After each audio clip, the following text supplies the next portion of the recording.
Good evening, football fans of the beautiful game, and welcome to the weekend wrap-up.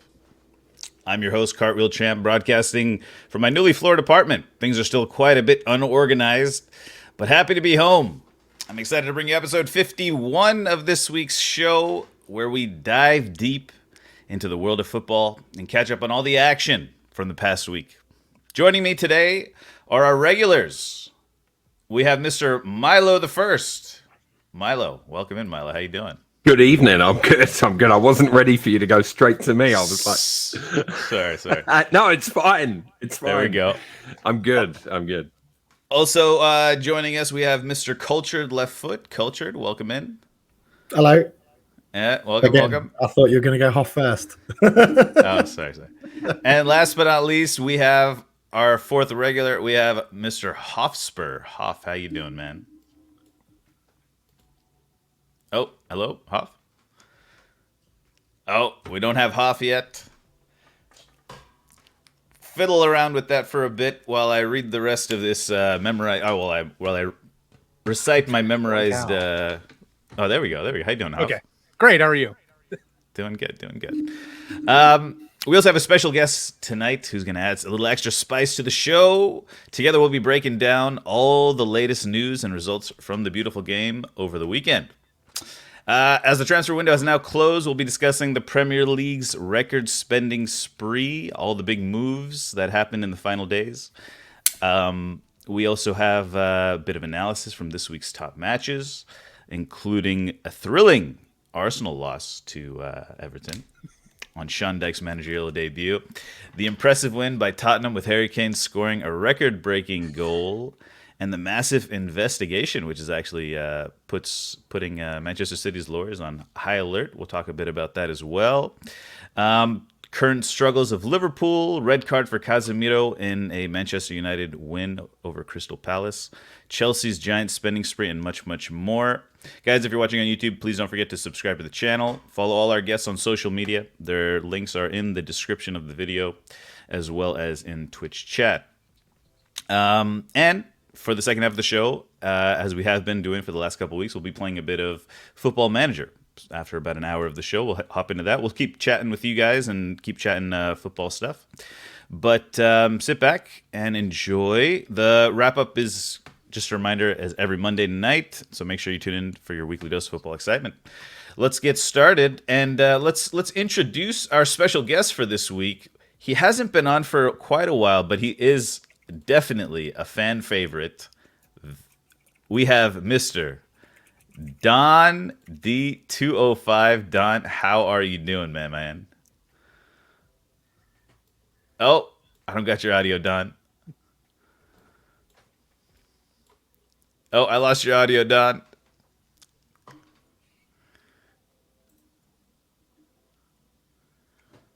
Oh, hello. Nope, can't hear you yet. Not yet. Keep trying. Maybe try rejoining the room. Give that a try, maybe.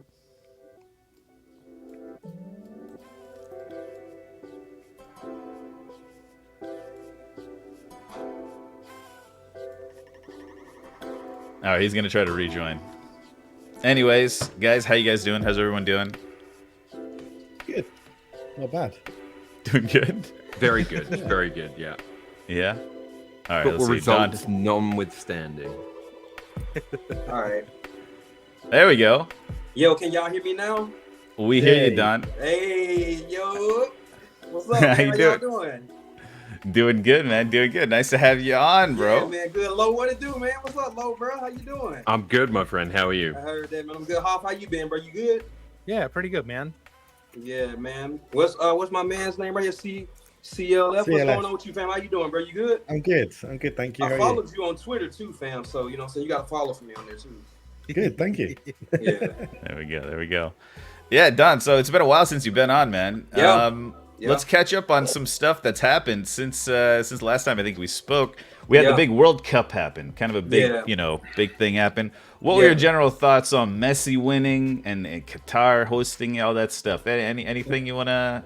Well, I think outside of the political, aspects of what happened in Qatar and everything. I thought it was a good tournament. Probably one of the best finals I've ever seen between Argentina and France and everything. I think it really solves the GOAT debate about who's better between Messi and Ronaldo. I think Messi has solidified himself at the top of that mountain as being somebody who's reached the pinnacle of what it means to be a soccer player. Obviously, you won everything there is to win, numerous titles in multiple divisions and stuff like that. I think Messi's really done that. But we got to shout out Kylian Mbappe too, man, because without Mbappe in that tournament, France wouldn't have made it as far as they did. That man came and scored a hat trick in a final. Are you serious? You know what I mean? That was pretty epic. That's just like once in a generation talent, man. That's generational talent that Kylian Mbappe is. So all in all, I thought the World Cup was amazing, man. And Morocco's performance too was really good as well. They did well this year too. They did better than what I expected them to do. Nice. Yeah. Big tournament. Yeah, and you were playing a little bit of eFootball. I think I saw you Right. were playing eFootball 2021 right. for a bit. Right. What are your thoughts on like football games and eFootball and stuff like that? Well, I think eFootball has a long way to go, man. I think the graphics aren't even next gen graphics. On the pitch looks like 3-day-old carpet. You know what I'm saying? And I think they have a long way to go, like with that game and everything. There's minimal events to do. There's nothing really to do in the game. There's no career mode. There's no tournament modes or anything like that. So they got a long way to go with that game. But I was playing the season update because there's a lot of things to do in that game and everything, man. Plus, it looks stellar on the Series X. I've updated the rosters myself and everything, and it's a pretty good game, man. But I think the state of football games right now is really everybody's really waiting to see what's this new game they got coming out called UFL or something like that. I want to see UFL, UFL. I want to see what UFL is talking about and everything too. And FIFA is really just FIFA's gonna FIFA, man. You know, no matter how you adjust the sliders, they still gonna skate across the pitch and stuff. Obviously, the cut scenes, the ad boards and stuff like that are really great. They're good on the bells and whistles. But I think if you had eFootball's gameplay with FIFA's, you know what I'm saying, whistles and bells, I think it'd be like a perfect game. Yeah, it would. I think I can agree with that as well. Yeah, man. Well, we'll talk a bit of Liverpool as well a little later in the show as well. But let's get into some football topics for the weekend. The big news coming out today, guys. Manchester City, FFP breach. Has anyone taken a deep dive into this? A little bit. Okay, it's a lot of new info, so that's why I'm saying it's like there's info coming out. Basically, they've cooked the books, right? They've basically cooked the books, and one thing I found interesting is there's apparently some. I'm not too familiar with British politics, but there's apparently this some public paper that's supposed to be coming out. In a couple of days regarding independent regulator in the Premier League. I think that's what the timing has to do with, at least. I think it's timed for the government to understand, for the Premier League to show that they can regulate their clubs. They don't need an independent regulator. It's just been pushed back, the report. Oh, it has? Weeks. Yeah. Oh, interesting. It was meant to come out, and then this Man City thing happened, and now they've delayed it, I think, by 3 weeks or something. So it's really it's very interesting about all the timings and stuff like that. Yeah. It's interesting, yeah. Alleged breaches span from 2009 to 2010 season, or 2009-2010 season to 2017-18 seasons. They've alleged to have breached league rules requiring accurate financial information. Financial information includes revenues, including sponsorship revenues, related parties, and operating costs. They've alleged to have breached rules requiring full details of manager remuneration remuneration, in relevant contracts with the manager. Roberto Mancini was manager from December 2009 to May 2013. There's alleged breaches include non-compliance with UEFA's regulations and profitability and sustainability rules. Premier League has referred the alleged breaches to a commission for further investigation. Yeah. Milo, do you think, has this ever happened? I believe it happened with Wimbledon a long time ago, correct? Or something like this? Or I don't know. I haven't really looked into the history of clubs getting retrospectively, a retrospective action taken on them. Yeah, I mean, for me, I find it unlikely that there'll be retrospective action. I do think it'll be either current, similar to what we saw with Juventus. It'll either be current or maybe future, but there's just so many. I saw a post today talking about how Liverpool and United would get awarded like three titles each or 2 titles each or whatever it might be, whatever the case may be. To go back and I don't think we've ever seen, the history books changed. I don't think we've seen, players handing in their Premier League medals or their title-winning medals and then them getting redistributed to the correct squads. The complications, I feel like the FA, etc., and the Premier League would think that would be too much hassle for what it's worth. I think the sanctions and punishment will be, in the present, so they could, whether it will be this season or next season, I feel like that's what will happen. A points deduction, and maybe a transfer window ban as well, similar to what happened to Chelsea. Maybe that might be something else that could really hinder them. So, especially on the wings. So that's kind of where I'm at with with that. Okay, yeah, I don't know. Pep said last year, he said, I said to them, if you lie to me the day after, I am not here. I will be out and I will not be your friend anymore.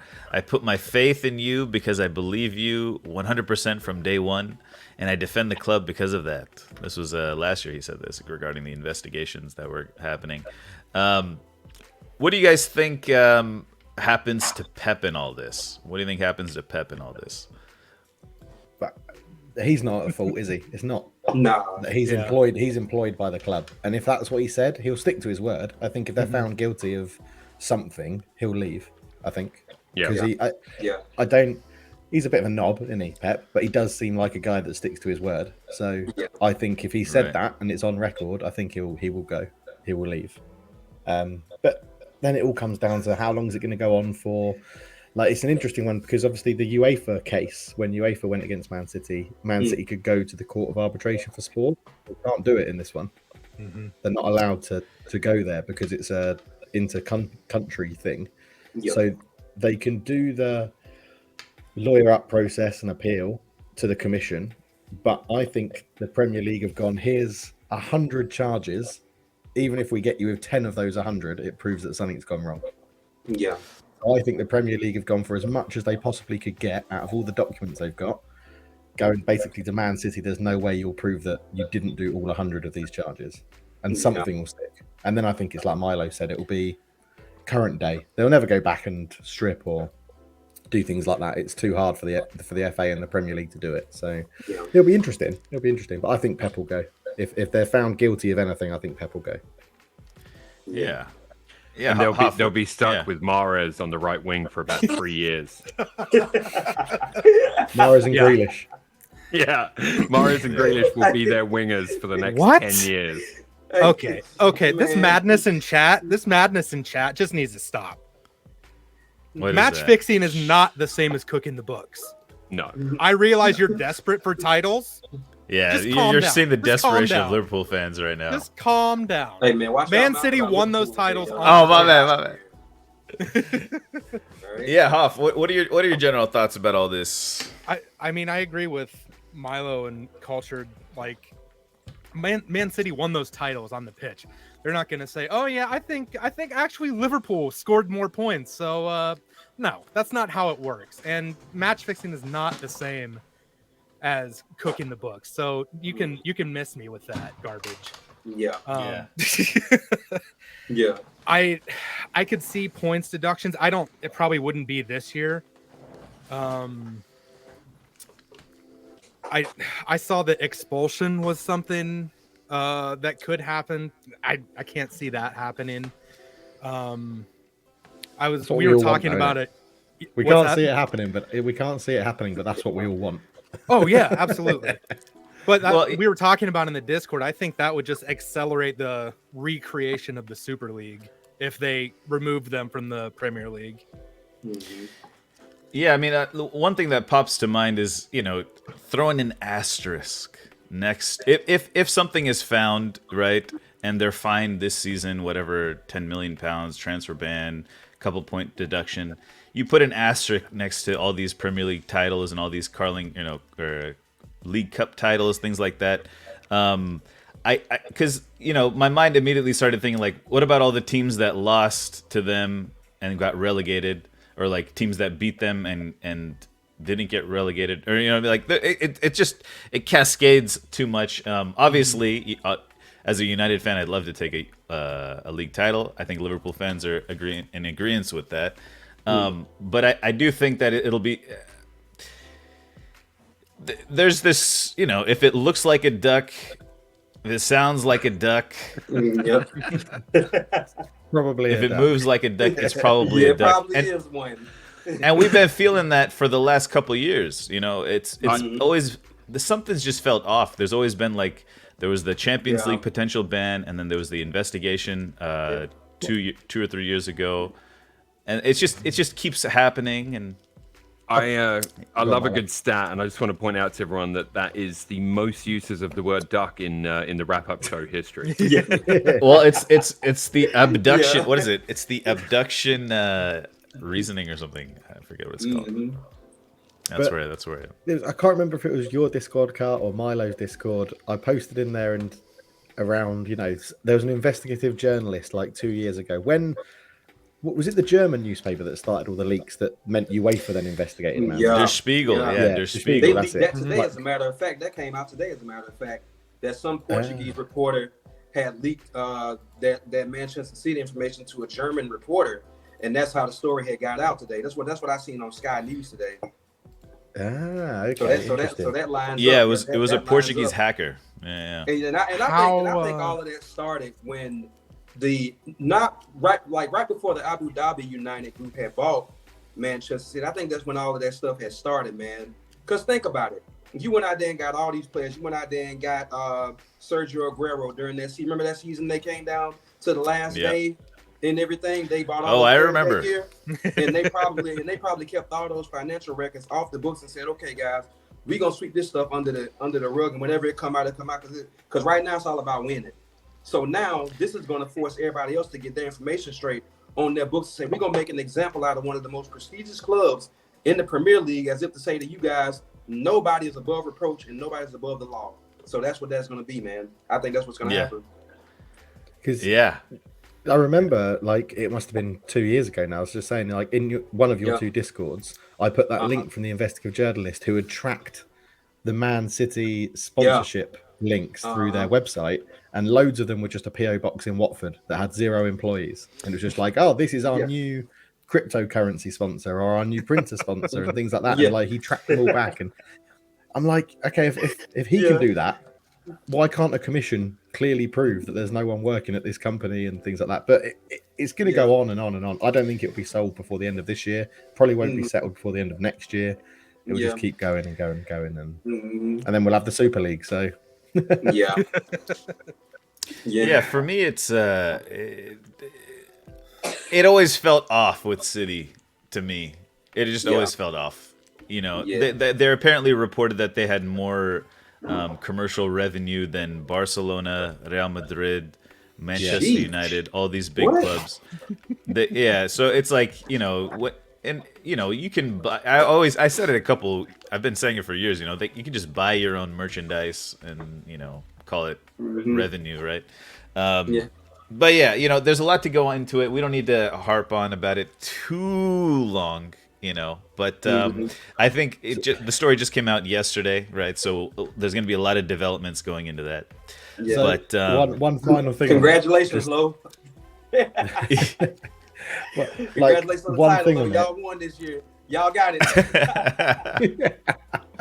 is it has come out, and there is evidence that when Roberto, because this is why it started with the Roberto Mancini season, right? It's because Roberto Mancini got paid by Man City, and then the Abu Dhabi group that bought Man City employed him for 4 days and paid him more than his whole Man City contract in those 4 days to do another job. Yeah. And I'm like, that's on paper. That's a paper trail that's been proven to exist. And it's like, yeah, that doesn't quite add up. Yeah. See, I guess there's the, if it's elite, we lost on. He'll be back, I think. If it's you wonder like what kind of competitive advantage.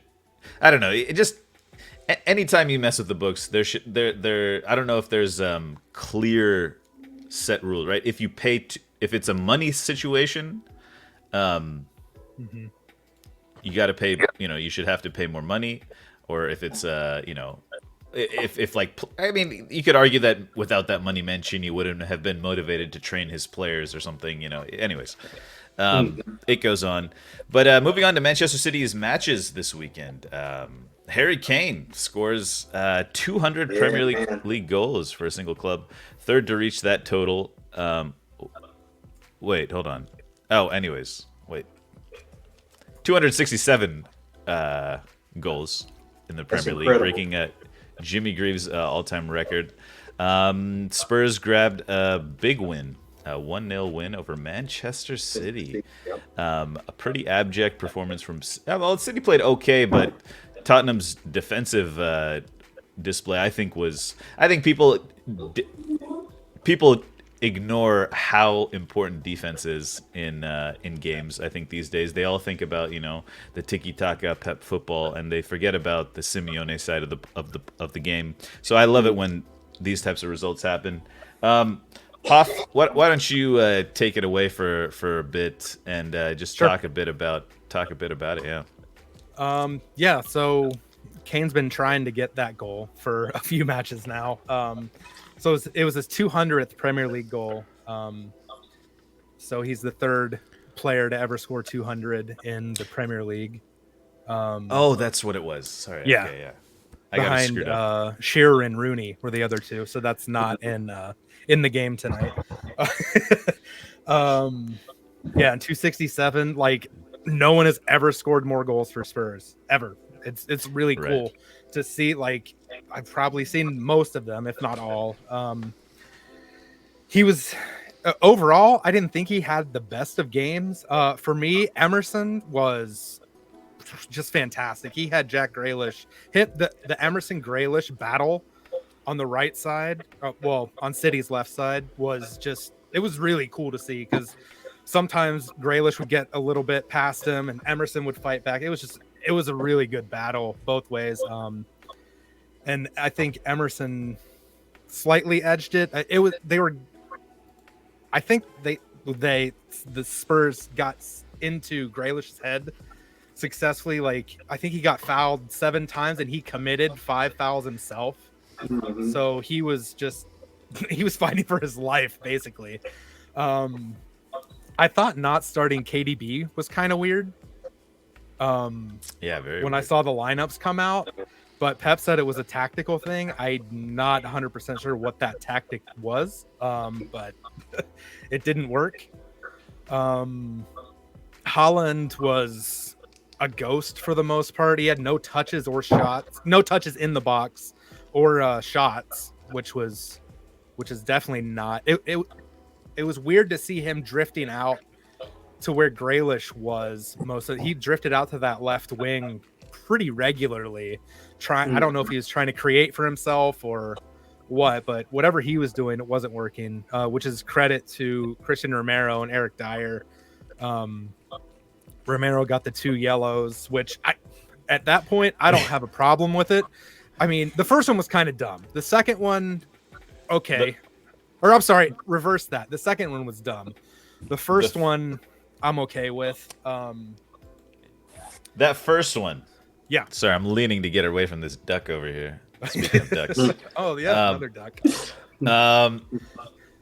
Speaking of Romero's first yellow card, Do you think there was some malicious tackle? Do you think he was trying to injure Holland there? I mean, that was a wild tackle. I don't. I mean, maybe. I think he tries to injure everyone he tackles. So I that's think it was not a bit of dark arts. Is he the heir to Ramos? You know, I think he is. The heir to, He could be. I think he might be. Yeah. I think he might be. Yeah. But yeah. And how about Emerson Royale? How about that performance? He was amazing. Yeah, he was incredible. I thought it was kind of funny because just on Saturday, Jed Spence started for Rennes, and he's on loan. We just loaned him out to Rennes for the rest of the year, and he played a really good game. And Spurs Twitter was, "Oh, why did we loan out Spence? Why did we loan out Spence?" And in the shadow of that performance, which he played pretty well, that's definitely his best game so far in a Spurs shirt. Just given the quality of the competition, and at least from my view, it seemed like City's game plan was to attack Emerson, and he stood up to it. Yeah. So I thought he did really well. Yeah. Harry Kane. Thoughts of him potentially moving to Manchester United? Ooh. What do you think, Don?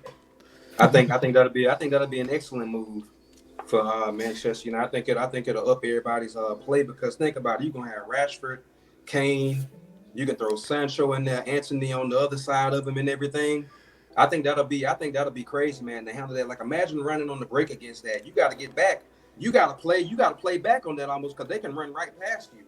You know what I mean? So it'll be tough to see him on Manchester United. But you got to tip your hat to Harry Kane, man. That's one of the best scorers I've ever seen in my life, yo. I always say that about Harry Kane. I've always said that about him. No matter how many penalties he missed, because he's gonna miss a penalty when he got to take it. But he gonna miss it.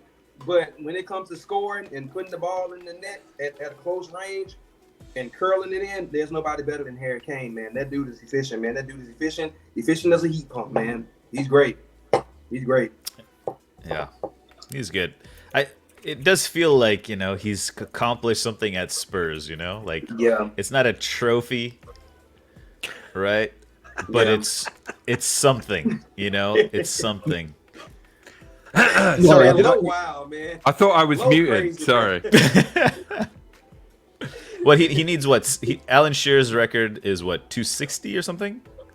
Something around there. Mm. So he needs 230 goal seasons, or 10 goal seasons, or what am I talking about? Whether or not he has that left in him, I guess is to be seen. But I mean, he's all the time he's at Tottenham, he's the first name on the team sheet. Yeah. For a year or two, maybe that would be the case somewhere else. But I can't see it happening at this point personally. But maybe it will. Yeah. I mean, I told you in the World Cup, I think he's probably the best penalty taker I've seen play for England. I'm going to focus on the England style of things. I do think. Yeah. No, I'm just kidding. Like he's been a great centre forward in the Premier League, right? There's not much more I can say. Plus, he's a lifelong Arsenal fan, so that's kind of cool. And he'll definitely get Alan Shearer's record. He might. Yeah. He will. He's 29. He's got at least 4 more years in the Premier League. Is he 29? He's 29. Yeah. The last point That's I was crazy. going to make is it's fairly impressive how injury-free he's remained. No major injuries, That's right? wild. No.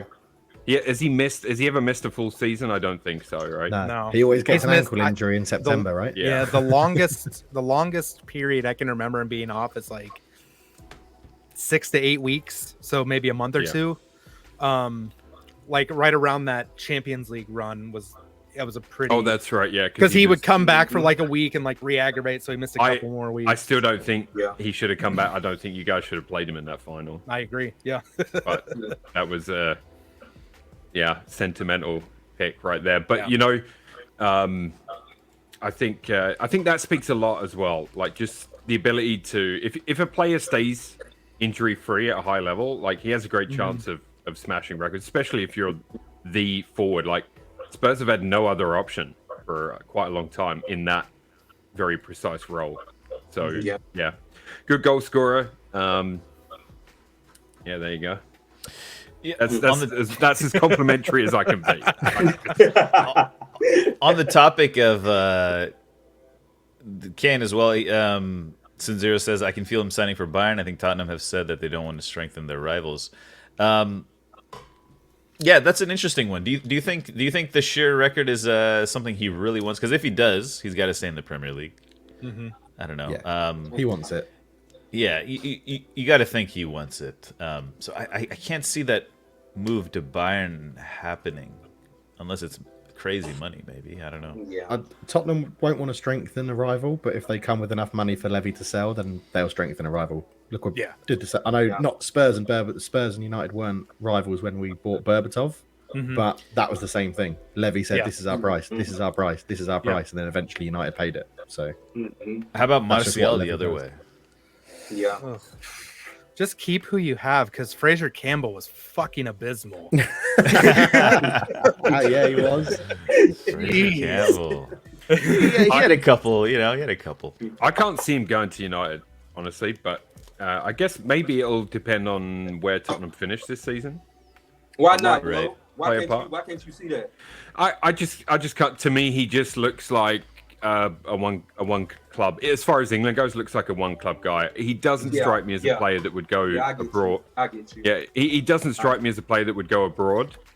Yeah. Again, it's like Coach had said. The problem is Levy, and I'm sure you've many times thought Levy is the problem. He could be an issue because if enough money's waved there, but then I just don't know. I don't know that I could see him wanting to go to United. But he was depends what even you're nervous talking about going to Manchester City last season. Remember that rumor everybody had? Yeah. Harry Kane was going to City. He was even nervous about doing that. So I get why you say that. Yeah, I get why. I think it was almost a done deal. Yeah. I think that yeah. was his one chance to move. Yeah. He's just one of those players. You see him in any other colour than mainly white for England and Spurs, it would look so weird. Yeah, It would look very weird. Yeah. Yeah, it would. Yeah. Different from RVP and stuff like that for that reason. It's just if RVP was British or something, it'd be RVP definitely didn't have that kind of connection. I don't think No. I agree. to Yeah. Arsenal or the Premier League at that point. But I think Kane. Yeah, I mean, I've been kind enough, and I don't want to say anymore because I don't want to make myself nauseous. Let's move on to your guys. Arsenal. Everton. Oh, sure, yeah, that'll make me feel better. Early kickoff on Saturday. Early let's do it. kickoff. Yeah. I did not wake up for that. I caught the end of it though, which was pretty exciting. I didn't get up at 4:30, thankfully, but I did stay away from all things Discord, social media. I didn't even lift my phone before I came downstairs and put the game on around 6, I think it was. So That's also a fun. What's your experience? Let's just quickly talk about that. Going in blackout mode and then watching a game. You know what ends up happening for me sometimes is I go 1.5 speed on the game. Oh god. Yeah. And I feel kind of bad about it, but at the same time, I feel it feels good. It feels like for I'm me, it saving depends some on what I've got going on that day. Right. So if I had something to get to, I would maybe speed run it, but I didn't. I just put it on this screen, and I was faffing about with Football Manager on this screen. Yeah, gotcha. And I was just doing it that way. Yes. What are your thoughts on that game, Milo? Yeah. Look, I mean, sure, you can call it the new manager bounce, all that good stuff. I love how everyone enjoyed it so much. I guess that's what happens when you go on a good run for an extended period of time. But what I will say is, bottom line for me, Everton played like a team that were fighting for survival, which if Dyche can actually, I want to make this mostly about Everton because what they did was really good. The way that they went about getting that result against a team that's, let's face it, been really, really good this season. So I think if Dyche can get that into them straight away, that every game's a relegation game, they'll be out. I mean, that lifted them out the zone already, and they could climb away from that and end up mid-table because they don't have a terrible team on paper. They just don't. I think they've been underperforming for a long time, and that's got them into the position that they're in. So, sure, Dyche, I always joke about Dyche and stuff, but I mean, he does know how to set up a scrappy team. I thought the game was quite entertaining, and I thought Arsenal had plenty of chances as well. It just wasn't to be. It was a bad day at the office is kind of what it felt like to me. So, I'm under no illusions. You're not going to win them all. You're just not. Yeah. So I'd rather, if we were going to drop points, I'd rather it to be to a team that's somewhere near us in the table. Yeah. Do you know what I mean? Like I'd rather we drop points to City and smash Everton, but like it's just one of those things, and it'll be on the club to on the team and the squad to just make sure that it's a one-off rather than something that continues. Because I think the difference, guys, this season is Zinchenko, Jesus. I think Xhaka still very vocal in that role as well. Those kind of players, it won't be acceptable to them that happened. And I think that mindset has been quite key to what Arteta's brought in the last couple of years. So I expect to see a bounce back result in the next game, but we'll see. You never know. Yeah, I thought it was I thought one thing was the goal, Tarkowski's goal. They tried this corner, and it seems to be the I don't know. I mean, I can't remember who else has tried this corner against Arsenal, but it's this looping corner to the back post, and it seems like that's the Achilles heel of Arsenal, maybe. I mean, that's a pretty easy one to fix if it is, and I would imagine that as a Premier League team, I'd like to think that there's staff analysing that kind of stuff, not just you.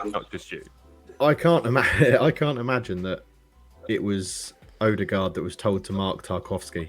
Yeah, that something must have gone wrong in that setup, or Everton made a run that made Tarkowski free, and Odegaard thought I had to track him, because Odegaard's never going to win that header. You can't blame Odegaard at the back post, but that is a corner that I think is very good against a lot of teams, floating it to the back post, because if it's under hit, it falls on the goalkeeper, and then you go and challenge the goalkeeper, and he spills it, he punches it, he drops it. It takes a good goalkeeper to hold on to that ball when he's surrounded by tall players.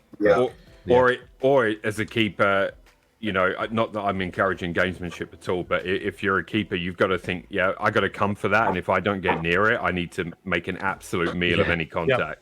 Yeah. There are keepers that won't happen though. Like bit more height on the keeper. Like Nick Pope. Yeah, Pope maybe. But he's a giant. But Calvert-Lewin was on the pitch at the time, right? He was. Yeah. So you got Onana, Calvert-Lewin, and the two center backs, Tarkowski and Cody. That's 4 big guys, and I'm counting 2 Iwobi's big guys for Arsenal. Iwobi's not small as well. Yeah, I'm just generally I'm just thinking of matchups, and Odegaard being left with Tarkowski might be the situation. I don't know. Right? I mean, because I think you've got Partey, you've got Xhaka, you've got Gabriel. Not the tallest though, right? Saliba. I mean, Saliba, Gabriel, they seem like the ones they're going to be marking Onana and whatever. I mean, I'll put it this way. I think the way that we play, I think that is the least of our worries. Is that specific corner routine? Mm-hmm. But that's. I was going to say the way that you play, you kind of give up that physical height.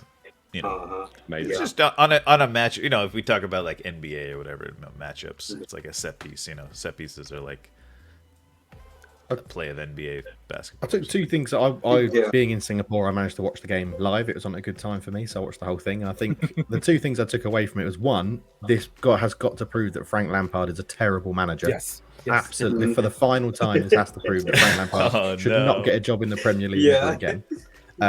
For Dyche to come in and have 4 days training with them and set them up that good defensively, and Frank Lampard had nearly a season and a half. It was just unbelievable. And I was surprised by Dyche's tactic. I think they had the low block. They double marked Saka and Martinelli, basically. They thought that would be the danger zone to try and double mark them. But they got into that low block and then still went and pressed the ball. They still had Calvert-Lewin, Iwobi, Onana. Who was their holding midfielder? Decore. Oh, yeah. Decore. Gay was out there, Decore. Still went and pressed the ball at the right time. And I thought it was really well. I think they were playing for the draw. I don't think they were based. Yeah. I think They Burnley. were That's how trying much to I'm so used to win, Sean Dyche. Mm-hmm. Called them Burnley. I think Everton were playing for the draw and hoping for a set piece, but it worked. I don't think it's going to derail Arsenal though. I think, like Milo said, they've got characters in there now that turn it around and get winning. I think we had some good chances in the game. Trossard again looked quite impressive. I think he'll need to fire one into the back of the net because he put that another cut inside. I like the look of him. I really do. Bit more direct than Martinelli's been for the last couple of months. So that's kind of cool. I think in another game, I feel like I don't know if you Culture, you saw the game, so. The reaction around Goodison was incredible. That was amazing. That was amazing. I was like, it just had that feeling to me as one of those days where we're up against a team that are really fighting for something, and it just had that feeling like right from the off. I thought, could be one of those days, and it was. So. Yeah, 100%. I also thought Jorginho was absolutely terrible when he came on. I don't know if he was awful. I have that in my notes here. Yeah, let's talk about He gave the ball away so much for a player you brought to be possession. He gave the ball away so many times. He definitely, he definitely is not starting. Yeah, agreed. It's a depth signing, right? So I think at that time, maybe I'm thinking Arteta's got him as more of a. We're sort of winning a game fairly comfortably, and we're just shoring up the midfield a bit. You know what I mean? Packing the midfield a little bit towards the end of a game. I think that's the plan. When we're chasing a game, I'm not sure that he's the guy we want in there. But yeah. It could just be a nervy debut. Who knows, right? It's different for him. Yeah. I think a big part of it is Sean Dyche manager bounce. I think that's all. Yeah, I feel like that's the easiest way to write this off. If you're an Arsenal fan, dude, they played like crazy. Onana was like possessed. Yeah, Onana was playing like a he was like, I don't know. He was looking really good. He had posted some things about I'm not jumping off the pitch. Yeah, done. Yeah, to be honest with y'all, yo, hey, Lo, I like the way that Arsenal's looking right now. Like, don't they look like champions in waiting right now? The way they walk on the field, the respect they have for the game, the intimidation factor of what they give other teams now and stuff. And I've always said this about teams that face clubs like Manchester City, not so much Chelsea this year, but in Chelsea's past, is that if you're gonna beat teams like that, you got to beat them early, and that's what Tottenham did. Tottenham beat them early, and Tottenham said, "Okay, we scored the football. Now all we got to do is just sit back and play defense." You know what I'm saying? Same thing Everton did. Everton said, "Okay, these guys are the potential champions. We need to get out of the relegation zone. All we got to do is score once. When we score once, just strictly play defense, because defense is gonna create offense anyway." But my thing about this whole managerial situation with Sean Dyche is, I'm gonna say this and I'm gonna be done with it. I think a lot of times, I think that people like us need to hold the players accountable too. It's not so much the manager's fault all the time, because if I got mediocre players out there and they can't execute my strategy, then that's on me. I need to do stuff that incorporates stuff from my mediocre talent I got. Pep Guardiola couldn't even go to Burnley and put that team out of the relegation zone because there's some bums on that team. You get what I'm saying? Crystal Palace, all them teams, mid-tier players. Crystal Palace, Southampton, mid-tier players. Who else? What's the one club up there? Brentford, mid-tier players. That you have to work with the talent that you got. I think sometimes people are too quick. The front officers are too quick to let these guys go. And like I said, when Eric Ten Hag came in for Manchester United, they started talking about Rebecca Lowe and Robbie Mustoe on NBC. Talking about, is he the right man for the job? They've lost 2 games. I'm like, damn, he just got to the club and everything. Get a man some time. Let him water the flowers a little bit. You know what I mean? So I'm just saying, sometimes you just got to hold the players accountable for them to execute a strategy, man. And if you got mediocre players, then they're gonna produce what? Mediocre results. You know, so right. That's what it is. Yeah. No, great point. Great point. Yeah. And yeah, I watched. Yeah, to be honest, yeah. I'm gonna be honest. I really like Sean Dyche. I think Dyche. I think he's the quintessential. He's the English Simeone, you know. He's the English Simeone. He was on the, I think, the manager's table or whatever it's called. You know, explaining his 4-4-2 on the coaches' voices.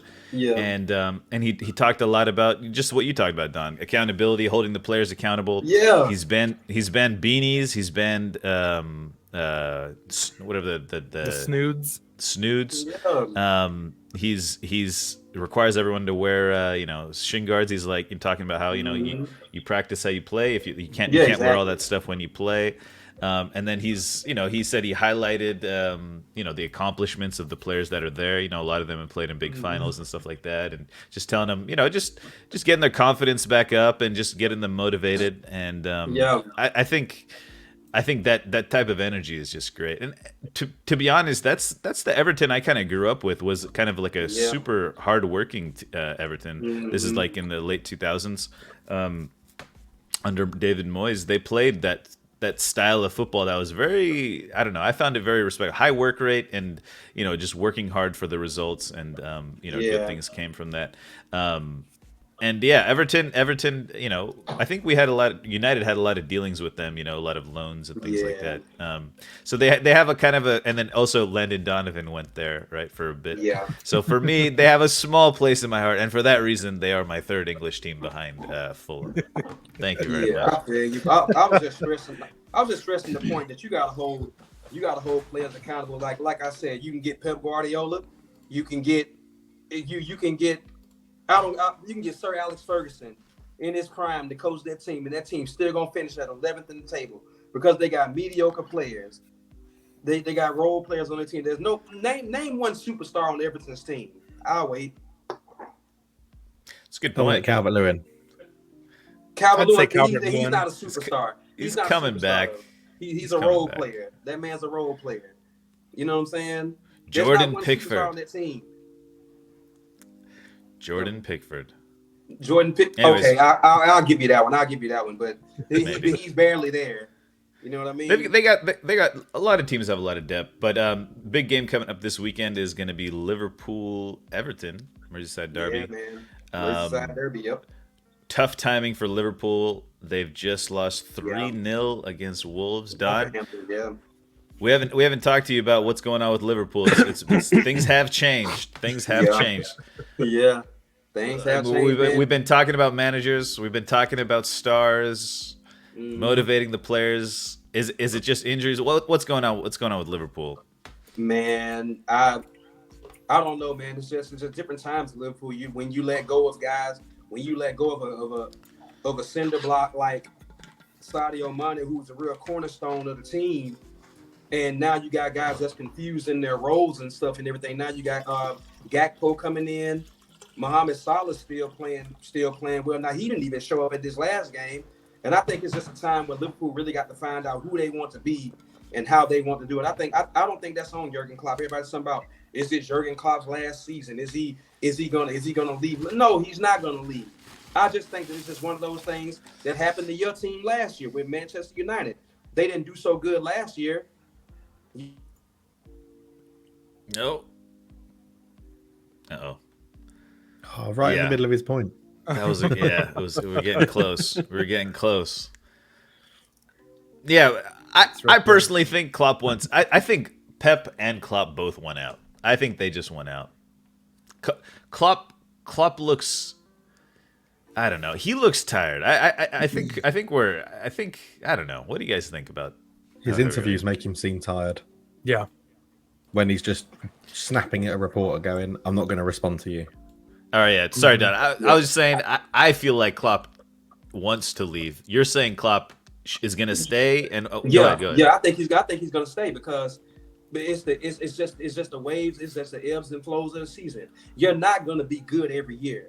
You can have the best players on your team and still lose. Remember that season? Remember that 2016 season when the Warriors went up 3-1 and the Cavaliers came back and beat them? The Cavaliers didn't even have as much talent then as the Warriors did, but they still found a way to win. Same thing in this situation. It's the ebbs and flows of the game. it's gonna be like that sometimes. You're not gonna win everything, but you can still be a good team. You still gonna take that game seriously. They might be 6th or 5th in the table, but you still gonna take the game serious. So that's all I'm saying. I mean, man, it's just ebbs and flows. I'm not worried about it, man. We still a good team. We can beat Everton and whoever else is in the relegation zone any day of the week. So it's all good. And Arsenal can get it too. So whatever. Yeah, I mean, interesting stat about Liverpool. I mean, this is probably you probably this has been circulating. You guys might have seen this. Wout Faes of Leicester City is Liverpool's top goal scorer since the World Cup with 2 own goals. Ooh, okay. That's VVD, Salah, and Bajcetic and Oxlade-Chamberlain with 1 goal each. Liverpool have now lost more Premier League games this season with 7 losses than they did during the 18-19, 19-20, and 21-22 season combined. Mm-hmm. Pretty. It's quite a fall off. It's quite the fall off for Liverpool. I don't know. This is the type of rebuild or whatever you want to call this. Sure, there was a lot of injuries. I think you were absolutely right with Sadio Mane. Sadio Mane's loss. But I don't know. There's something just off. I'm not gonna be extremely doomer and be like, this is a Frank Lampard at Everton situation where a new manager can, change some things around. But I don't know what else has to happen because it's a mentality thing too, though, Cart. You know what I'm saying? You think it's I think it's probably a mentality thing because you just talked about like the work rate and stuff. Because if I can have a great coach there, but my players aren't there mentally, then what can I do? You know what I mean? But that's the thing is like, are you gonna rebuild the team with Klopp?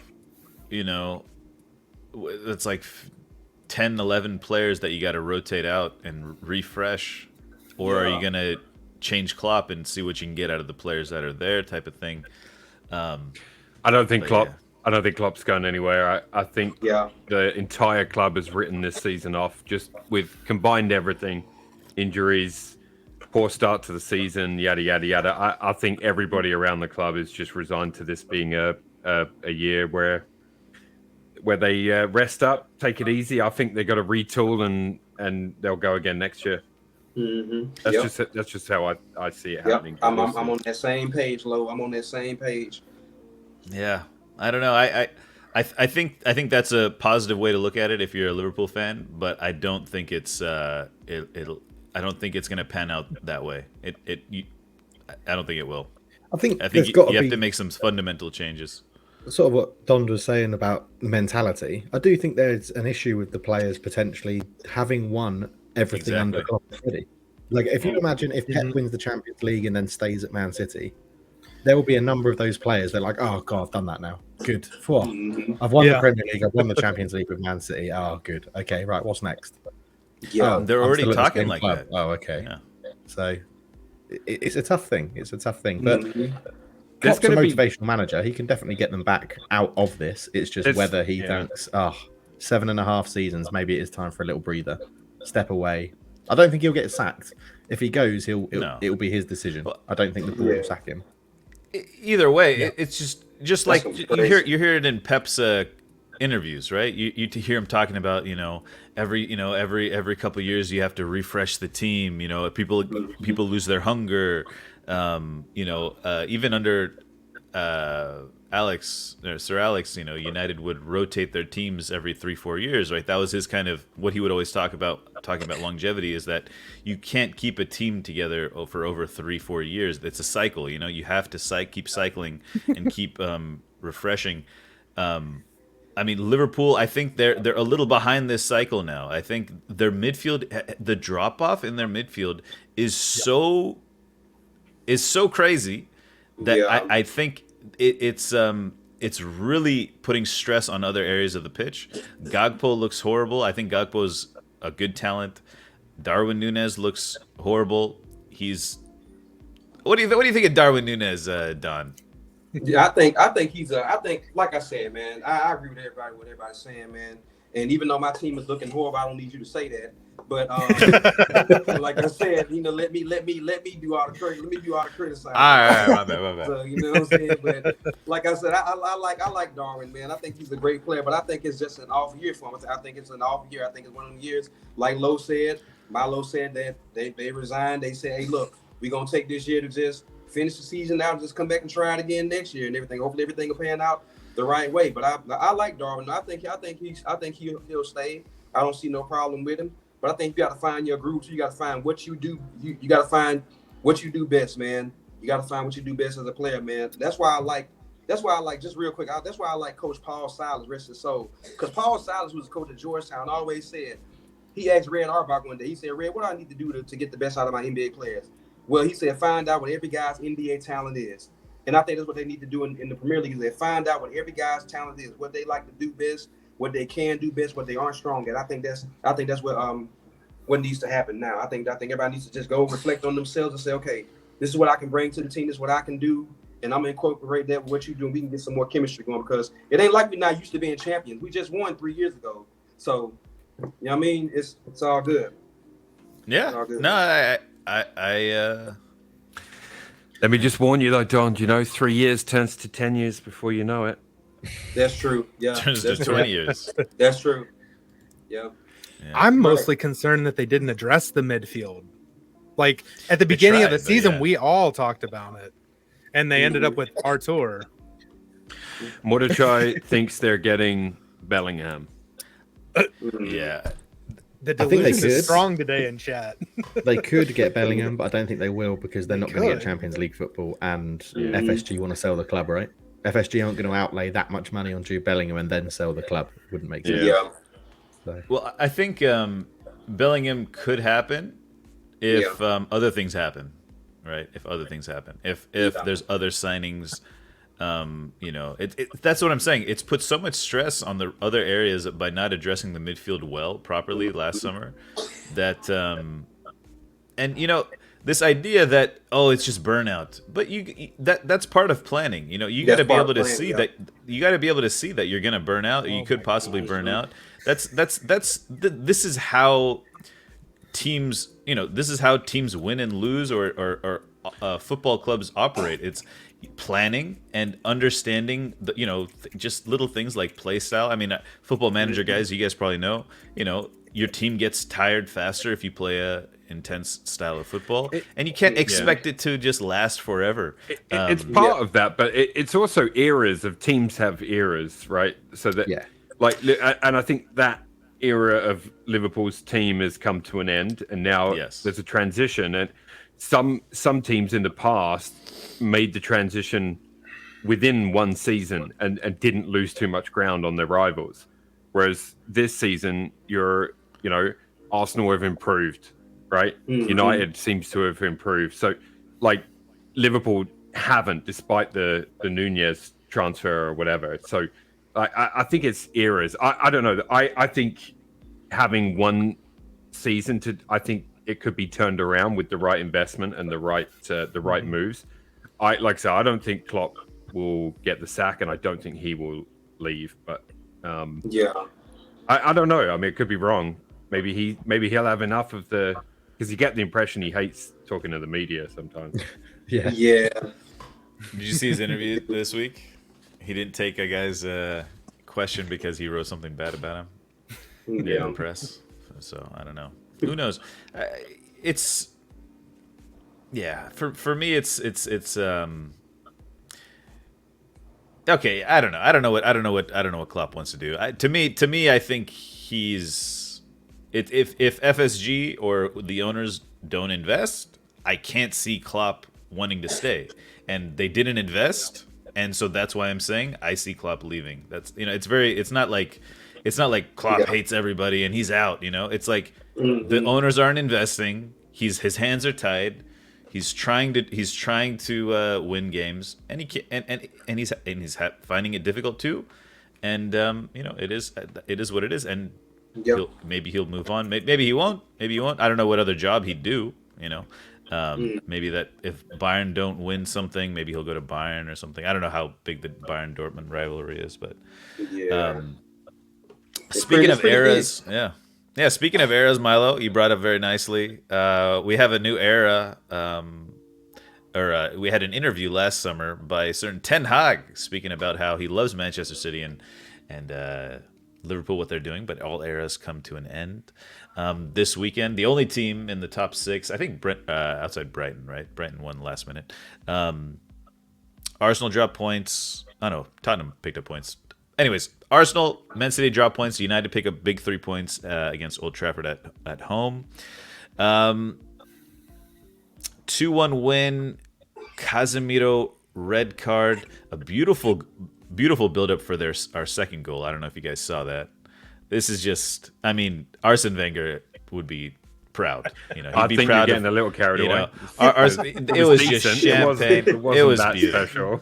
Youngster Garnacho, just beautiful tiki-taka. It just like regular attacking play, but sure. Whatever you think. You've really, by the way, guys in chat, just in case you don't know, because you don't speak to Cart as much as we do in the backgrounds, he is all in. I'm going to use a rude expression. He is balls deep in Ten Hag. I'll tell you what. I am 100% balls deep in Ten Hag. This guy is the best manager in the Premier League. I'm sorry. He's the best manager in the Premier League. I think there's a ways to go before you can make that kind of a statement. That is Cash. Mbappe is the third best player of all time levels right there, dude. It's too early to say that. He is the best manager in the Premier League.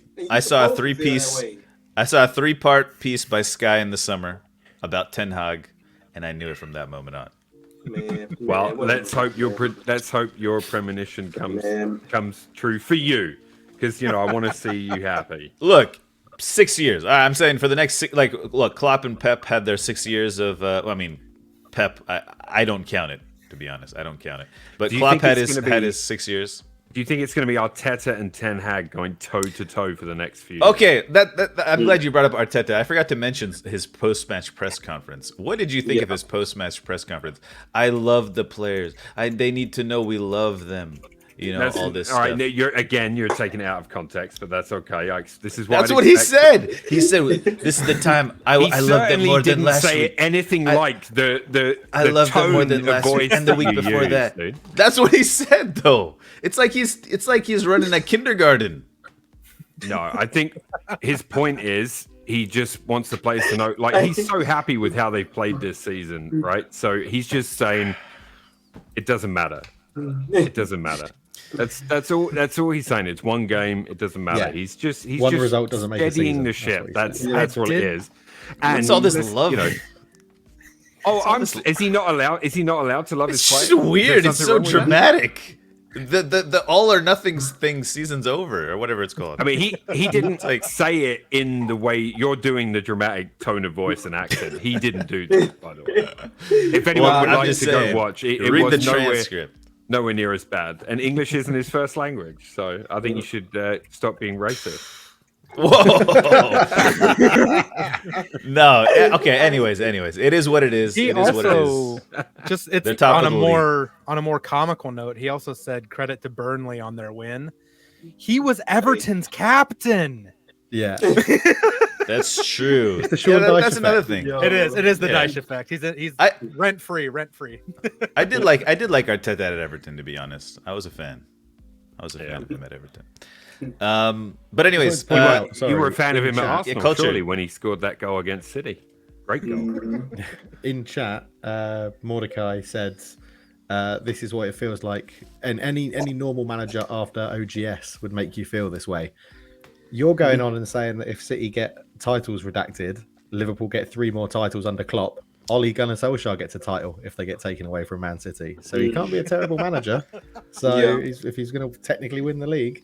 No, I think the big thing about Erik ten Hag is I'm not as balls deep as Cart. Let's put it. No one is. But no one is. Not even his wife. Not even his wife is as deep into Ten Hag.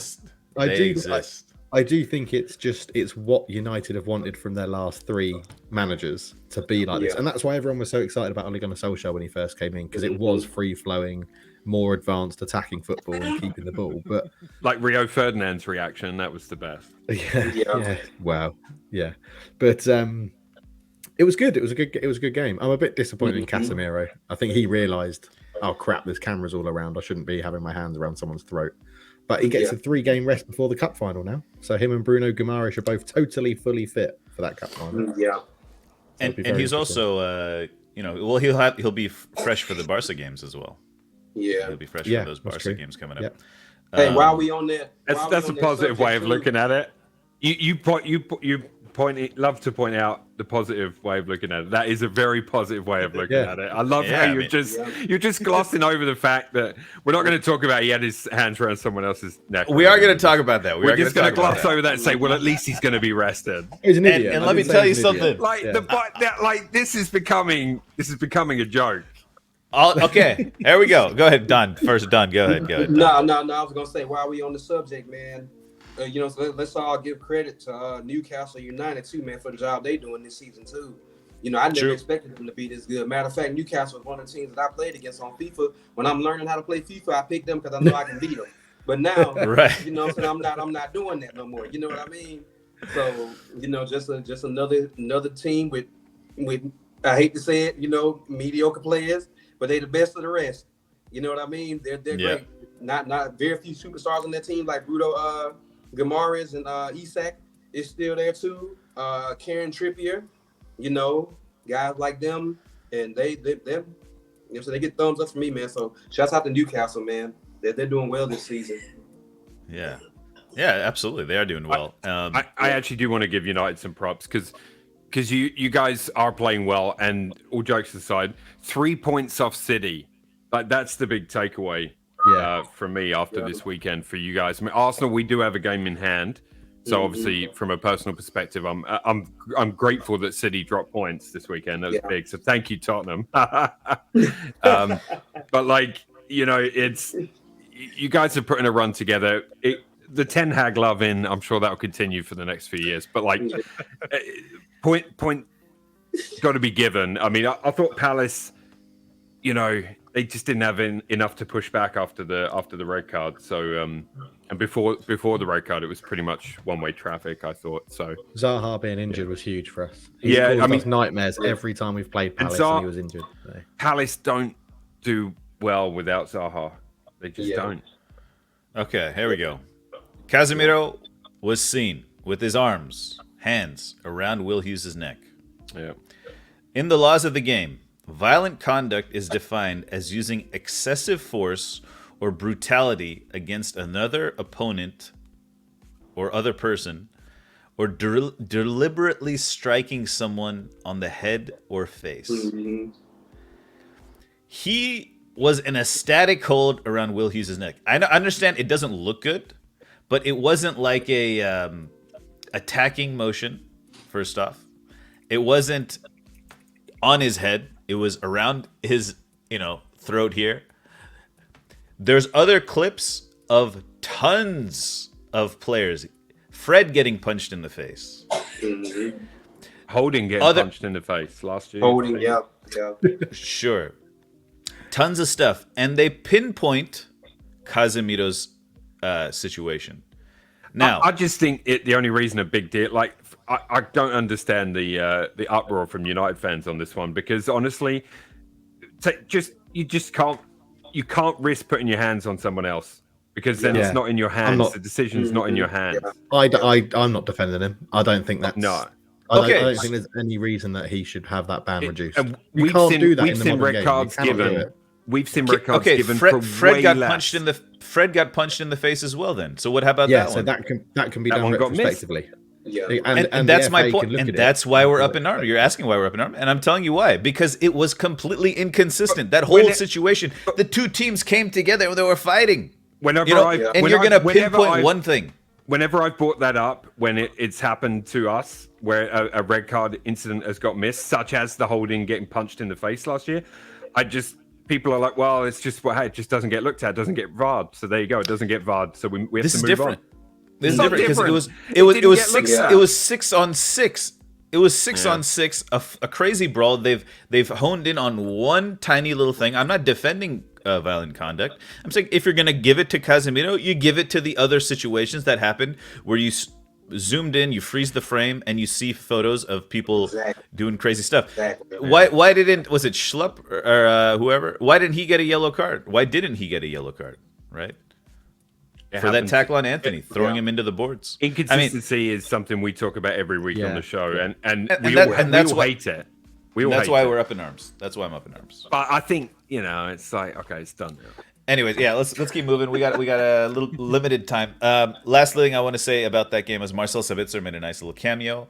Another missed call. I don't know if you guys saw that missed call. He made a clean tackle, put Rashford through in, and the ref called it back. Anyways, I like that. I like that Sabitzer move, by the way. That's a good move. I like that. That's a good very one. nice. Solid foundation Yeah, I mean, player right there. Not too by big. the way, you know what I'm saying? Great player. Ten Hag's talked about how he wants United to be the elite, the top club in data science, etc. And Marcel Sabitzer is a perfect example of that. He's a perfect backup. We have. Okay, I'm not going to go too far. I'm already okay. Anyways, other couple things here. We have. I'm just saying, when you think about it, the conveyor belt, right? This is just like mathematical. Just boom, Sabitzer. Eriksen injured, Sabitzer. Anyways, other things. Rafael Varane retires from French international football. Hoff, I don't know if you remember the quote, what he said. It was a pretty good, interesting way to put it. Oh, yes. It was something like I don't remember it off the top of my head, but I can pull it up real quick. He's basically referred to how being a professional footballer is like being in a washing machine or something. And you're just constantly going, just nonstop. Yeah. I got it. He said, but the very highest level is like a washing machine. You play all the time and you never stop. We have overloaded schedules and play nonstop. Right now, I feel like I'm suffocating and that the player is gobbling up the man. Yeah. Oh, wow. Ooh, yeah. Interesting. A little bit like, okay, never mind. We'll talk about that later. If you told a footballer, if you went to, let's say, went to Varane and said you can do your career all over again, but we're going to pay you 1/6 of your wage to play 1/6 of the games, do you reckon he'd accept it? Or do you reckon he'd say, no, I want all the money, so I'll just play all the games? Yeah.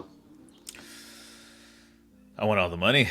Yeah, exactly. Probably, so anyone would say, I want all the money, so I'll play all the games. So, yes, they get worked hard, but same as any sportsman, right?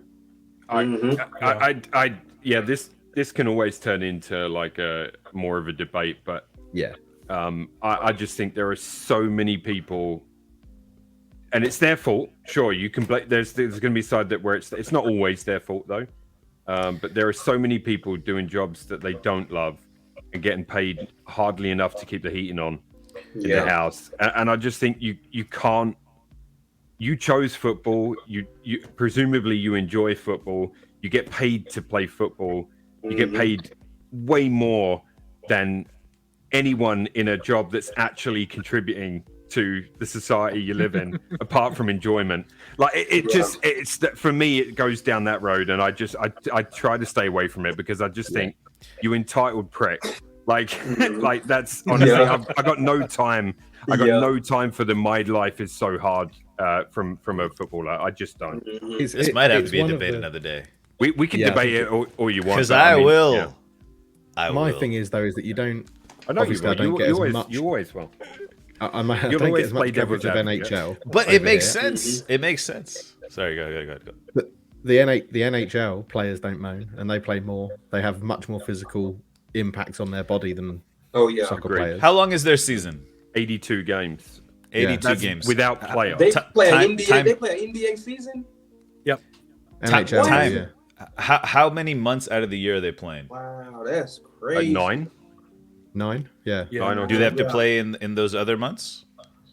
Yeah, they play international hockey and stuff like that. Mm-hmm. Why? Okay. Where are you going with this? I'm saying I don't. I think. Yeah. I don't think they're playing as much as footballers. What? And yeah, I don't think they're playing as much as footballers. Much more. Hockey players? I mean, it's very, very It's very different because it's in such a burst of energy of like up to 90 seconds for a shift. Yeah. What I mean Anyway, is, anyway. out of the year, they're not playing as much as footballers. Footballers get 1 month off, maybe. Football is 1/1,000,000th of the physicality of ice hockey Yeah. on the body. I think You I can't think touch a baseball football player players- without him rolling around on the grass. They also don't have a bunch of pads. Anyway. I'm not. You can play a hockey game every other night, or how often do They they play get back breaks? to back sometimes. Back to back. Exactly. Yeah. So it's definitely less physical than football, for I that don't reason. know. by the way. I don't know. And man. same with In basketball, hockey, less they let as you fight, well. bro. It's different I don't know muscle about groups that. and stuff. So if you really Look at want to go football. into it that deep, but it's American football yeah. plays once a week, I don't- right? I don't know. American football plays once a week. Yeah. 18 physical. games max. Man, 4 baseball or plays- 5 months. Baseball is like it's like playing golf almost. Baseball plays Baseball's- 162 games though. Yeah, I mean, but the You know what I'm saying? Understand. the around. workload. And- I'm just saying The workload is not worth the money, Cart, that they get paid. I'm sorry, it just isn't, man. You'll never sell me on that. We could argue that till Yeah, the yeah, you're end right, of 'cause they- time. You will never sell me Yeah. that the money they make isn't enough compensation for what they do. Never. That's what I'm saying. Not in a million years. Yeah, you I right think- about that. Yeah, I agree. And I no. don't agree Okay, with all about the hockey thing. that's fine. They're getting compensated. I'm just saying there's tons of jobs where you get compensated for less workload as well. You know, it's not just football. And this is like we've put, obviously as a society, we've put football on this pedestal, right? We praise them. We spend our weekends watching them. You know, we've elevated in society. It's not like a doctor, right? I think doctors should be getting paid more than footballers, right? If we think about it on a logical sense. But no, doctors are working every single day, getting paid less. You know, we've created the status of a footballer but through our fandom and our desire for entertainment. Just like like if an actor wants to slow down and not work for a year, he can if he's well off. It's like in football, it's like literally they get maybe 1 month off, off a year, maybe. Yeah. I in the don't want Premier to League take away especially. from the mental health aspect of it because I absolutely 100% believe they could have a mental health issue where they're not feeling good about themselves and they should talk to somebody. But I don't think publicly the woe is me act because of how much you play is something you should be doing as a professional footballer. It's the same as us, right? If suddenly someone turned around to Milo and was like, Milo, I'm going to pay you £1 million a week to go and be the plumber that you're really good at being, but you're going to do it and you're only going to get a month off a week. If he then came out and went, I've been working too hard, I've been doing that, and his wages were public knowledge, he wouldn't get sympathy off anyone. Yeah. Because they'd be like, well, you agreed to that money. You agreed to that. You knew what it was. Well, it doesn't, They told you that. and it doesn't matter and what so- the wage is. You agreed to it, don't you? And then you regret it, and you end up moving on, and all the rest of it. Not like it's just. And then if someone asks you why you moved on, you tell them, it was just getting too much. This, that. I know the money was great, but it was just getting too much. That's it. Like that's the same thing that Varane is doing here. He's retiring from international football. He's won everything, first of all, right? He's won everything. He has nothing else to play for. And he's obviously Courtois has talked about this in the past. De Bruyne coming from De Bruyne is not the best personally. It's just he just doesn't have that.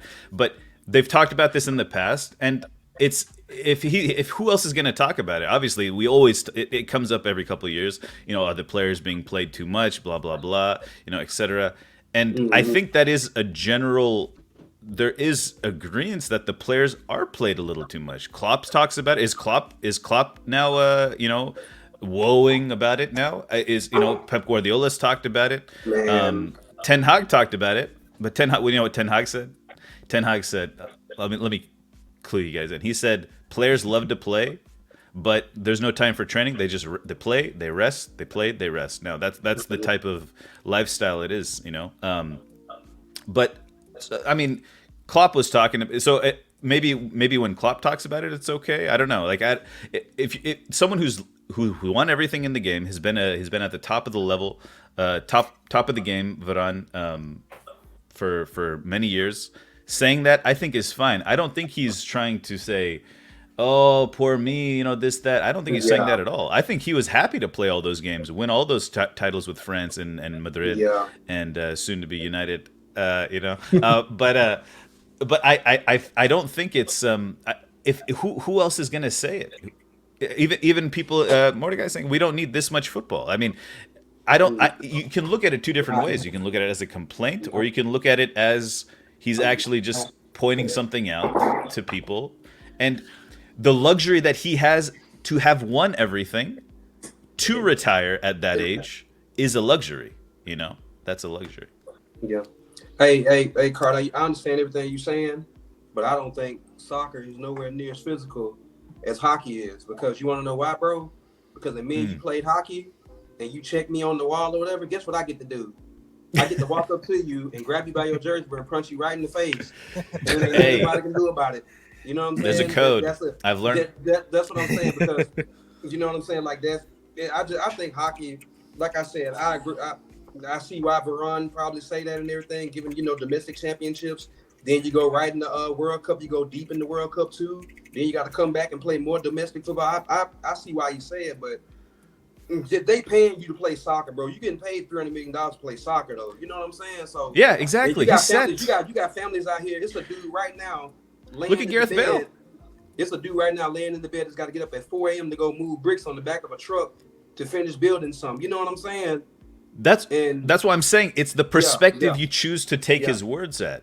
I don't think he's and then that's fine. So that is it's just a personal how you feel about it. I think for me, overriding like end of the day bottom line for me is there's always somebody worse off than you. So no matter how bad I feel I've got it, there's always somebody worse than me, and then that person, there's always someone worse than them. So because of that, me personally, I don't want to hear that from footballers. I don't want to hear it. I don't want to hear it, because that's how I feel. I remember, gosh, this was a long time ago when Benoit Asuakado played for Spurs. He multiple times said, like, I don't love playing, but I'm really good at it and I get paid a lot. So I'm going to like be as professional as I can, give my best effort. And when I'm no longer good enough anymore, I'm never going to play again. Like, I like that perspective of it. Like, cause some players now like don't have that perspective. Like, not that they like don't like it or whatever. And they may not like it. There maybe Varane doesn't like playing. I don't know.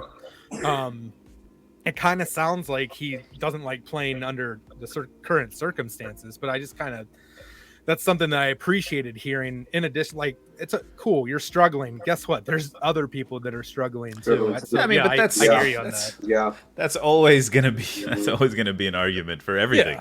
Right. Yeah. I mean, so it's like you're just completely ignoring what he's talking about, and you're saying, you don't like Chinese food, people would die for some Chinese food. It's like, okay, whatever. I just don't like Chinese food. It's like, you don't have to call me like I hate. I don't care about hungry kids in third world countries. I'm just saying I don't like Chinese food. And it's like it's like, and Varane is in that position to retire. And think about all the players that feel this exact same way he does, but they know that for the reasons Milo pointed out, and because they haven't achieved everything, right? Because it wouldn't make sense for them to retire. They can't. They can't, even though they're making more than enough money. I have friends who talk about, like, they would gladly take off, they would make like my Cultured said, they would gladly take a half a salary or half their salary and work half the year. Like, there are jobs where people do make a lot of money. It's like they don't. People are paid crazy in certain jobs. And football is one of those jobs. Look at. I want to say. I mean, okay, light mention of this since we're talking about United. Mason Greenwood. He had a lot of money, a lot of power, and I think he's abused it. Obviously, I think we all know he may have abused it, and this is what's happening. And now you're seeing clubs installing salary caps, player Gabriel Martinelli just got a big pay raise this last week, doubled his wages. How is that going to affect his mental? This idea of motivation and stuff like that. It's getting a little out of control, right? And what's going to happen? You're going to get guys that are not even 30 retiring from international football talking about how they're overworked because they have so much money. They don't have the necessity for it. And that's the truth. Like, I'm not going to be naive and say, like, they shouldn't have money, Yeah. I totally get it. We've accepted it. They got tons of money. They play professional sports. I think all of us maybe had a dream to play professional sports and be like, oh damn, we get paid, we get to drive a nice car. It's like they're living the dream, and he's achieved everything. I'm not gonna get upset about it for that reason,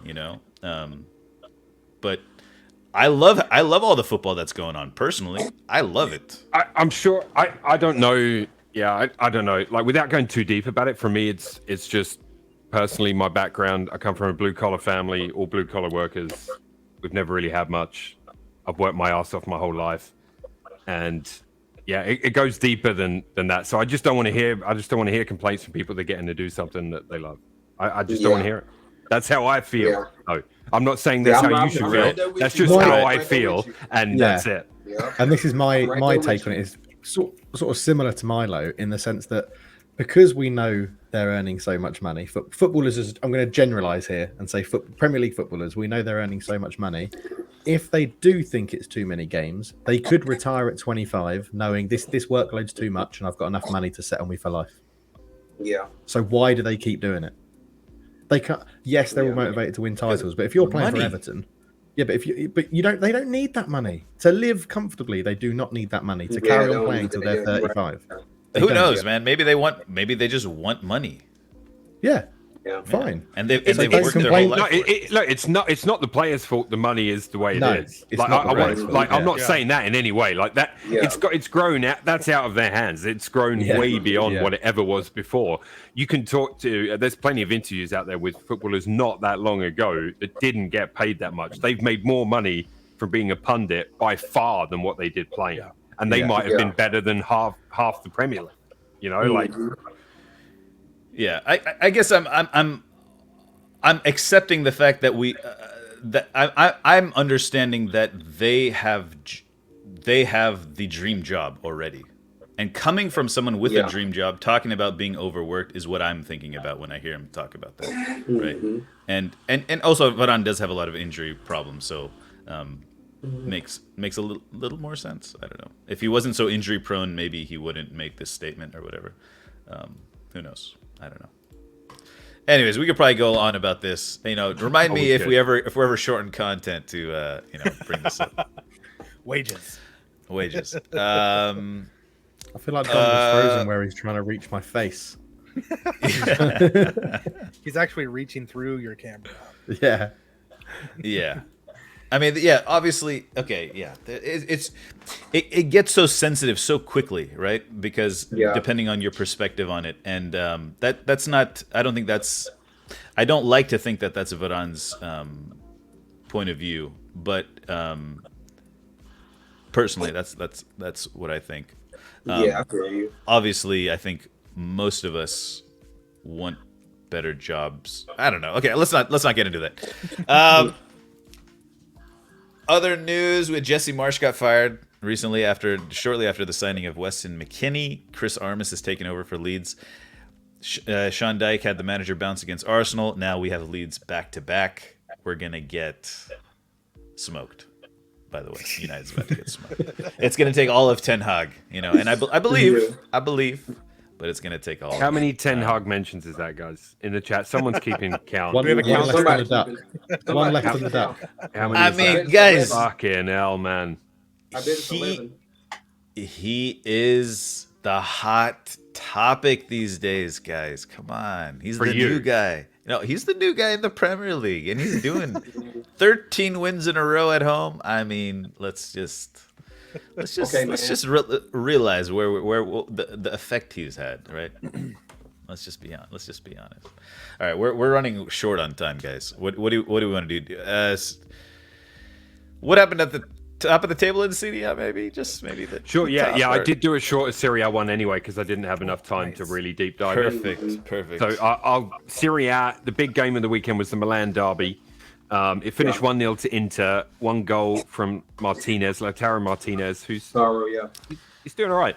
That was enough to give the home side 3 points and continue Milan's poor run of form. They've lost 3 straight now and they're in 6th. Inter second, looking good, but they're behind by 13 points. Napoli just continue to dominate the table.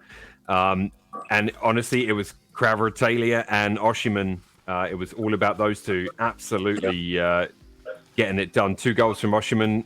One was a tap in, and one was a quite a towering header. Kvaratskhelia with the opener actually from the penalty spot. So 13-point lead at the top of the table.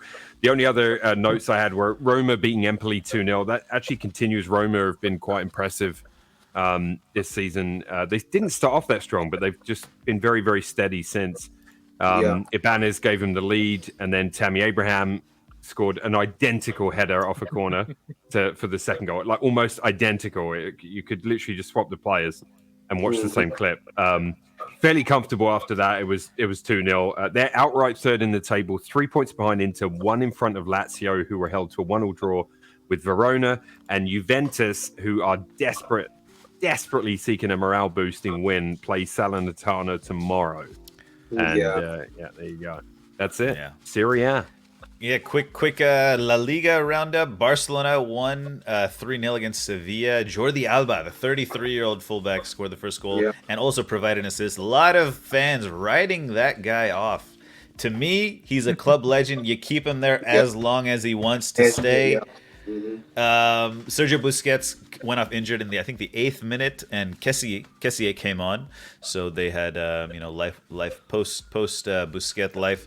But yeah, Barcelona extending their lead, top of the table after Real Madrid lost 1-0.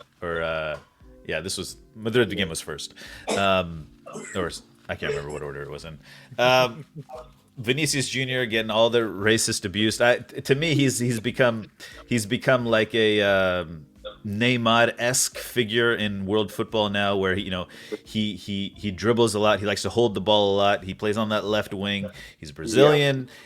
He likes to try to dribble people and get under their skin and dives up sometimes, and it just riles up the crowds. And I think that. And it just makes it a tough. It really brings up the worst in the fans as far as that goes. But they did lose 1-0 to Mallorca. If you can see some clips of some of the interaction Vinicius had with some of the defenders, it's pretty funny. One defender tried to make him kiss the badge, Mallorca's badge. Another one was doing this crying thing right up in his face. But yeah, there's been a lot of stuff going on in the last couple of weeks with Vinicius. A lot of disgusting racist stuff going on as well. La Liga stated it's going to use all its technical means to identify those responsible for the abuse, and has created an email address for fans to provide any images or information to assist in the identification. Mallorca CEO asked for the fans to show respect ahead of the match, but the message was obviously not effective. La Liga has filed charges against individuals for racist abuse incidents against Valladolid as well, and pledged to increase efforts to eradicate racism. So it's I don't know. I'm not Spanish. I don't live in the culture of Spain, but this is just kind of pretty backwards, and hopefully La Liga can get a handle on that. And quickly, other news in the league: third place Sociedad lost to Valladolid, so they dropped points after Madrid dropped. And Celta de Vigo with a huge win over Betis in the 84th minute. They're fighting relegation zone. Relegation zone in Spain, very interesting. From 10th to 19th place. 10 points separate them. Wow. So it's very tight from 10th. And 8th and 9th aren't too far off. They're maybe 13 points away. So it's a very tight relegation race. A lot of stuff going on there as well. I have a bit of before we get to Germany, Folarin Balogun is Ligue 1's top scorer now after scoring a hat trick this weekend. He has 14 goals. That's the Arsenal loaner. What is it? Loney. Loney. The Arsenal loner. Loney. And also in French league, Sergio Ramos says, there was suffering for several years playing against Messi. Now I am enjoying him. He is the best player football has ever produced. So, I bet Cristiano Ronaldo has certainly unfollowed him. The best. And, the best period. Like, best you know period, what I'm saying? he's What? Yeah. Who said that? Moving along to Germany, a little quick German recap. Time for a German speed run. So Here we go. now for the lightning round. on Saturday, Union won again. Come on. Jordan Pefok scored the winning goal in the 84th minute. So that moved Union to the top temporarily because Bayern won on Sunday. They beat Wolfsburg 4-2. Joshua Kimmich got a double yellow the 54th minute.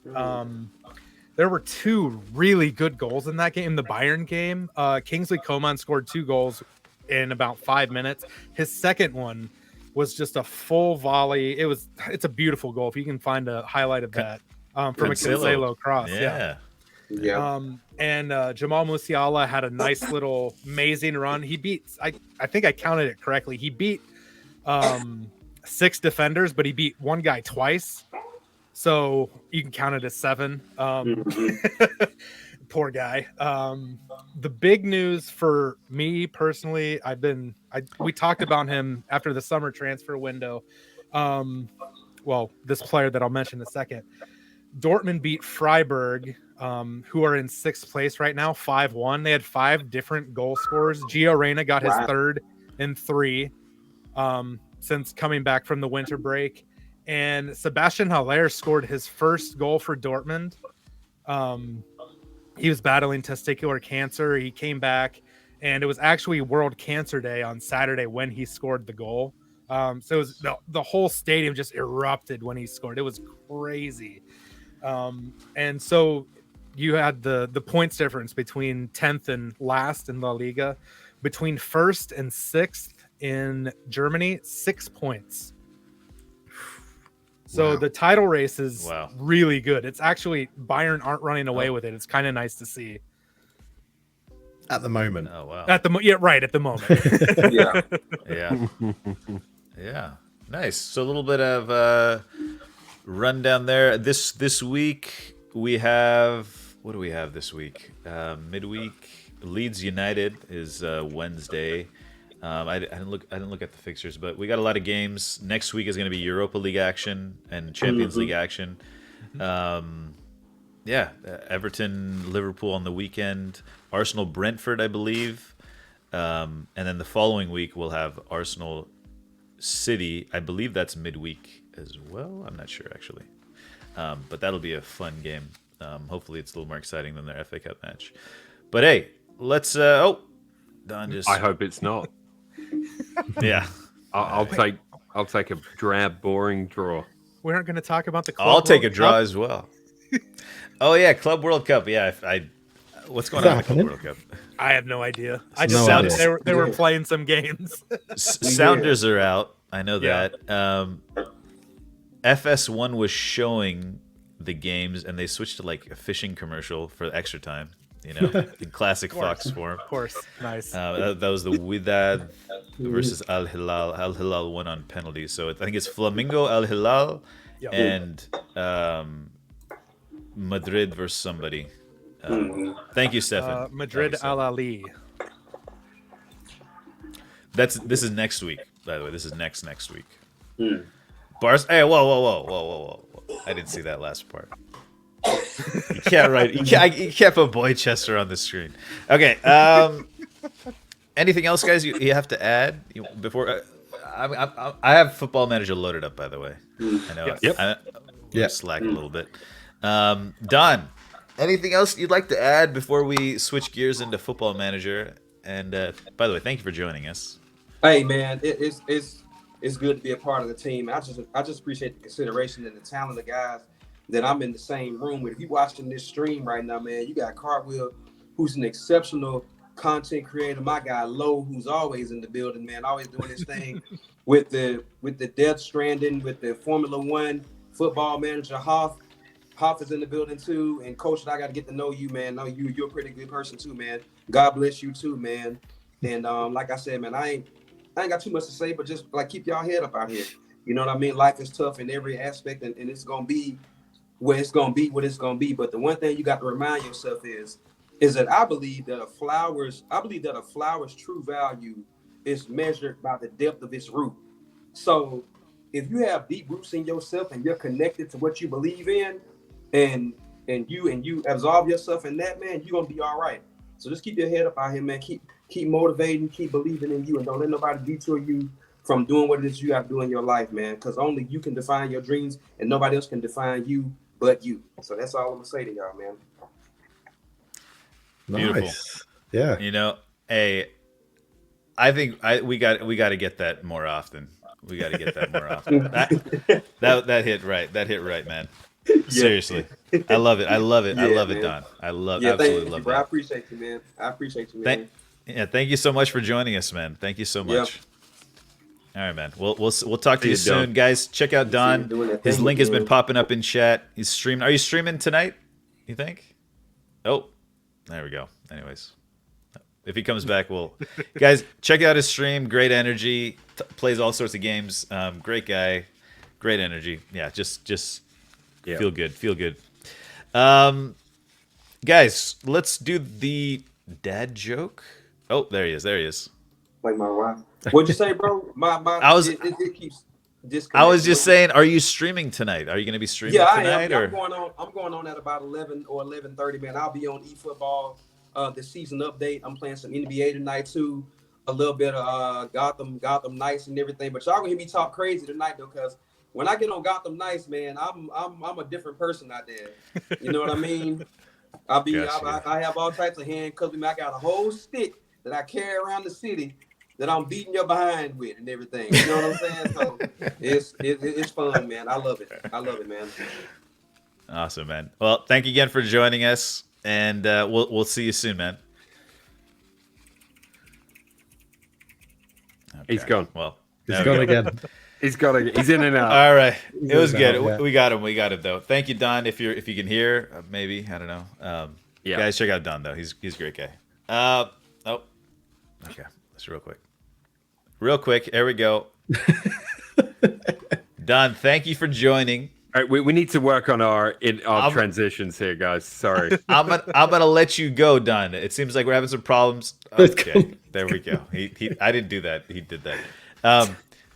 Milo, do we have a dad joke? Can we do a dad joke? We do. Yeah, let's do a dad joke. Let's wrap this thing up and get to some Football Manager. Yeah, let's do this. Get to 30 because we've cut into our FM time here. Yes. Which is big time. A disgrace. Big time. Anyway, why should you always knock on the fridge door before you open it? Just in case there's a salad dressing. Oh. Hold on. Let me just do this for momentarily. That's probably the worst. What do you mean that's the worst? I think that's the worst dad That joke means we've it's ended the on. best.